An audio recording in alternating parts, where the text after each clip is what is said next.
Mshtuko, huzuni na hali ya sintofahamu vilitawala familia ya Christopher Lutoboli katika kijiji cha Chahonyi, wadi ya Butsotso Magharibi, eneo bunge la Navakholo, baada ya siku kadhaa za kumsaka Dickson Muganda, mwalimu katika shule ya upili ya wasichana ya Butere aliyekuwa ametoweka. Familia iliamini kuwa imepoteza mpendwa wao baada ya mwili wa mtu usiojulikana kupatikana ukielea katika mto Sasala.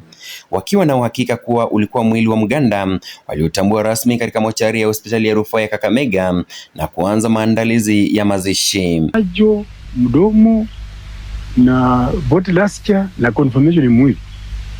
Na vile nilikuwa na lot of anxiety kwa maana sijaona mtoto for a period of such a period. Na hayuko kwa shule. Heroically tu nikasema sasa la huyu. Kapeleka mochari. Nikaregister hiyo mwili kwa mochari kwa jina la Dickson. And the villagers around wanasema ni yeye. I was traumatized. I was confused. Habari za kifo hicho zilizodhaminiwa zilisambaa kwa haraka, huku walimu, wanafunzi na wazazi wa shule ya upili ya wasichana ya Butere wakiarifiwa kuwa Muganda alikuwa amefariki dunia. Tume ya kuajiri walimu TSC pia ilipokea taarifa za kifo hicho.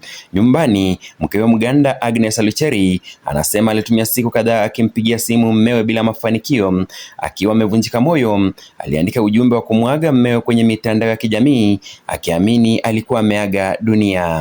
Kiwewe. Hata hivyo, Jumanne usiku hali ilibadilika ghafla Muganda alipompigia simu mkewe baada ya kupata taarifa kuwa habari za kifo chake zilikuwa zimesambaa mitandaoni. Ninasikia sauti ya mume wangu. I was shaking.